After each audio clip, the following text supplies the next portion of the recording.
It's been a while since I've written anything related to the Disney Corporation, and I'm sure you can understand why. A lot has been going on since my last post. I've received a lot of questions and concerns from folks who read my first-hand account of Mowgli's Palace, a resort that was built and abandoned by Disney. I want to thank everyone who mirrored my post. It's been taken down from a few places, mostly corporate sites that were easily leaned on by a larger power. However, for every new topic or disappearing blog post, it seems like 100 more have popped up. This is something they'll have to face.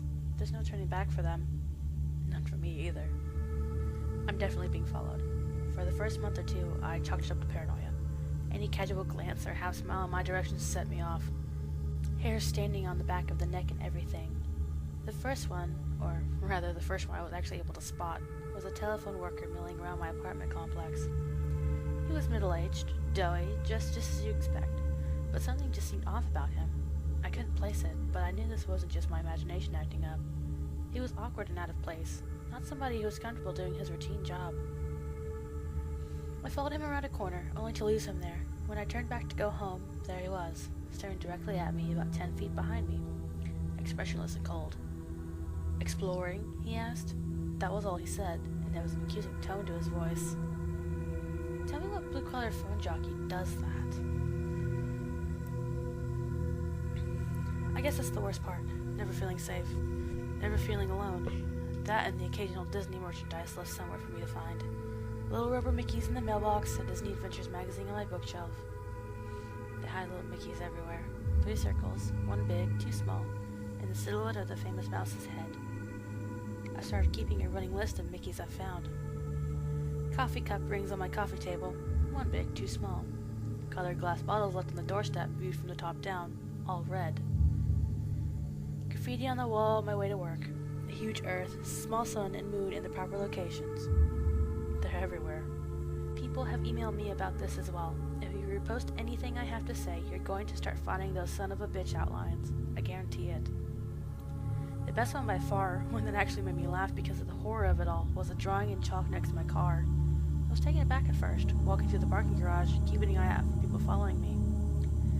The outline seemed a perfect match for, well, a murder victim you're probably familiar with if you read my past posts. Written in yellow, paint I'm sure, was a single word: retract. The only good thing that has come out of all this is that I know I'm not the only one who's seen something they shouldn't have. I'm not going to give their names because, well, if I have to tell you why, you haven't been paying attention. Researcher goes to Disney parks whenever he can, all throughout the year. He's not going to have fun, enjoy the rides, etc. He's looking for the gas gods. There's been a long tradition, apparently, of people reporting strange patrons throughout the park. Silent, motionless, staring patrons of every age, shape, and size. Men and women, adults, children, and teens. All wearing Disney-themed gas masks. Way back when, Disney would get tons of complaints about oddly dressed folks following others around the park. Folks who would then merge into crowds and disappear. Later on, the gas masks caused folks to draw other conclusions, and reports of possible terrorists and bombers started flowing. All of those reports most likely went straight to the trash can. I know I can't find any sign of such a case reported by the media, although you should be aware of the fact Disney can pretty much control its press like no other. Researcher goes to the parks, talks to a few people, and tries not to draw any attention to himself. He'll just ask 3 or 4 families if they've seen his friend, who's wearing a funny mask.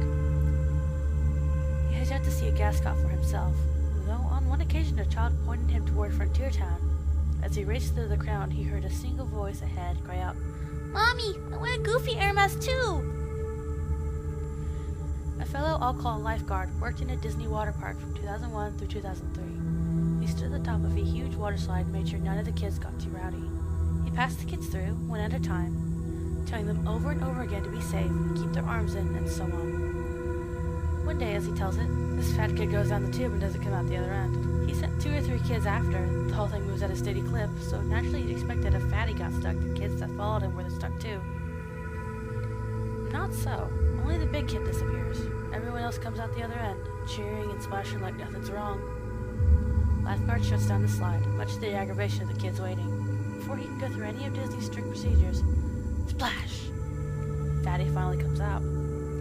Staff members pulled the kid out of the water. He sank like a stone when he hit, his skin already blue and eyes wide. All he would say was, "No face, kids," and "Stop squeezing." was okay, in case you're wondering. He got carted right off to the medical center. When the lifeguard was told to open the slide back up, he made a big stink about how it clearly wasn't safe. Despite his complaints, he was threatened with firing and begrudgingly opened the slide again. From that point on, he kept a closer eye on the kids. Every so often they come out in the wrong order.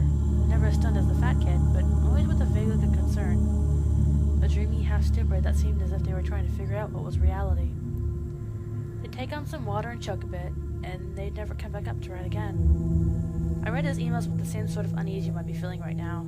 I wanted him to share his own story, but in the end he didn't want to expose himself that way. I can't say I blame him. Snow White, which wasn't the actual role she played, was a character in the park. She had a nice little tidbit for me. You know what happens when a costume employee drops dead in his suit? Like, one second he's taking a picture of little Jimmy, and the next he's had a fatal stroke. A second costume mascot in the area has to sit with the corpse on a curb or bench and wait for a designated dry cleaner to arrive and cart the body away in a discreet manner. All the while, patrons have no idea they're sitting with a dead body for photo ops. Feel free to check your photo albums at this point. That was bad, but another fellow, janitor, went completely off the creepy charts.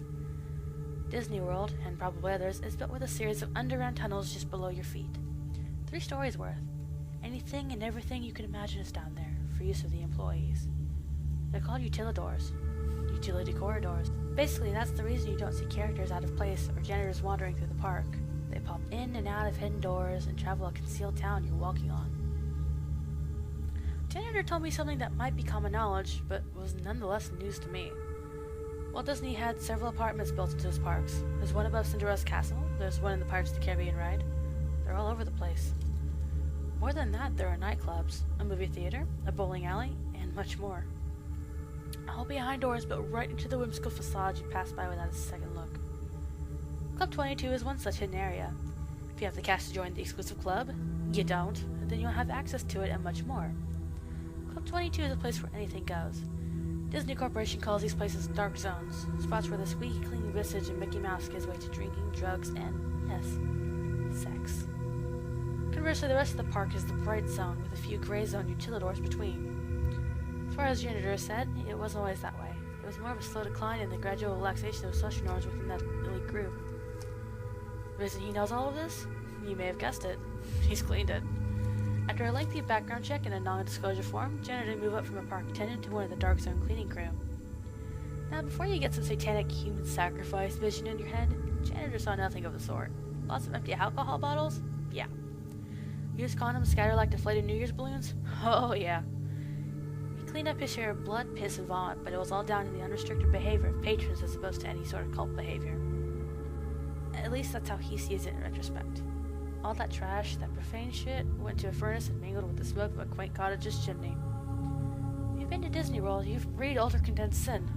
Backing up this information was Hammer. Hammer mailed me the old-fashioned way, though I don't know how he got my home address. He sent me photocopies of work papers proving his employment with the instruction to burn them when I was convinced, which I did gladly.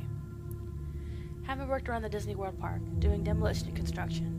At one point, he approached his superior regarding some strange construction plans.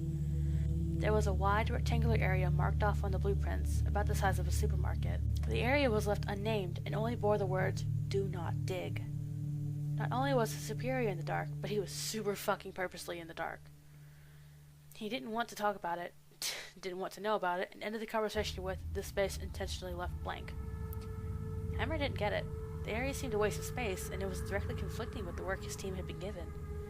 He started poking around the area on his off time, finding only a derelict steel door and a great span of concrete just beyond. It was a supermarket's worth of blank gray floor. Soon after, Hammer started picking gascots out of the crowd. Unlike all the other reports, the people, the things, would stand in full view of the guy. They'd cluster together in the distance, or they'd just be pressed against the wall when he turned a corner. He said they moved weird, like they were weak or injured. Like a deer that's been run down by a hunter and can't flee anymore. The gas masks, the Disney character faces with filters jammed in. He noticed that they seemed to be wet on the inside, like condensation on a car window. Tiny beads of water glimmered behind the glass, making it impossible for any of them to actually see. Probing further, Hammer started asking questions of anyone and everyone who had been working in the park for a decade or more. He hit dead ends throughout until he was directed to Ida, an elderly woman who worked in a restaurant on Main Street. She'd been there since way back, and though nobody had the balls to ask directly, everyone knew she had plenty of terrible stories to tell. Hammer asked about the empty space, then about the gas mask customers, and at first he thought he would receive the same non-answers he'd gotten so far. She was quiet. Eerily quiet. Room 0, she croaked, a single shaking hand placed to her cheek as if she were a little girl fearing her father's punishment. She didn't meet the man's gaze for the entire conversation. Room 0, as it turned out, was yet another hidden room just like the apartments in Club 22. However, its sheer size and its spot deep beneath the park set it apart from any of the fun dark zones. It was a bomb shelter. Room 0 was built to withstand a massive attack, be it conducted by foreign or domestic enemies. Room 0 was to be stocked with enough rations to feed the entire park's average number of patrons at any given moment, and has a smaller yet lavish panic room of sorts for the Disney higher-ups. During World War II, official Disney gas masks were actually produced for children to wear in the event of an attack. The idea was that it would be less scary for kids if Mickey's face was emblazoned on the wartime safety device. Yes, I know the obvious problems with that. During the Cold War scare of the 60s, when Disney World was constructed, Room 0 was stocked with similar masks as well. Whether they cared about the fears of children or just callous branding, the things found their way down there. What's more, some genius decided that kids would then be frightened by the gas masks their parents wore, and so all the masks, adult and child, were made to comply with this insane standard. Ida described it as treating a wound with lemon juice. None of this explained what Hammer had been seeing, though. Not only the seemingly supernatural appearances, but the emptied-out room as well. "I've been in there," he explained. "There's nothing but a cement floor and 4 walls." "No." Ida shook her head and covered her mouth, stifling a sob. "You've been on top of it." Someone or something sounded the alarm one day, when the park was at full capacity.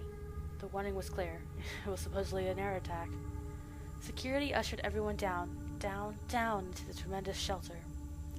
There, they were ordered to put on their masks and hunker down for the duration of the assault. Everything was quiet for about 30 minutes, save for the crying children and the frightened whispers. No one wanted to die, and so they were all thankful in a way for this strange measure of safety. Then the first scream rang out. "Hey!" a man shouted. "Quit pinching!" Waves of shrieks and yelps rippled through the crowd, from one wall to the other, back and forth. "Who's running around? Settle down!" someone hollered. "Who's laughing? This isn't funny." "Ow! Stepped on my foot!" Despite security guards urging to calm down and keep their cool, the crowd became more and more agitated until, finally, after nearly an hour of madness, the lights flickered, and then died. What followed could only be described as utter chaos. In the dark, only the wails of the young and the anguished cries of adults could be heard in a massive, swelling din that blooded the ears of all within that black echo chamber. A group of staff members and a select few patrons made it out of the door, ready to face the war above rather than the insanity below. What they found, of course, was a desolate yet untouched theme park. The music continued to play, echoing through silent storybook towns. Upon returning to Room 0, the few who stood at the top of the steel staircase that led down into the pitch blackness heard no sign of the previous fray. There was only silence. Ida herself descended the staircase, despite the begging of those she left above. She reached the reinforced doors, herself now awash in darkness and hearing only the buzzing in her ears. A single voice came out of the darkness. The echo made it impossible to tell whether the mocking, raspy voice was at the back of the bomb shelter, or if it was right in front of her face. "Shut the door, dear. You're letting out the cold." Gripped by terror, she did just that. Within days, the entire thing, shelter, staircase, all of it, was covered with feet upon feet of cement. Air systems and generators above its ceilings were removed, creating the large, empty space. "Oh, they're all still down there," Ida told Hammer. "Down there with whoever that was." You might notice that I've used Ida's name. Unfortunately, she passed away soon after telling her story. Accidental fall, supposedly, after getting out of bed to turn on a light. Such a company devotee, the paper reported, that her entire bedroom was covered with Mickey silhouettes.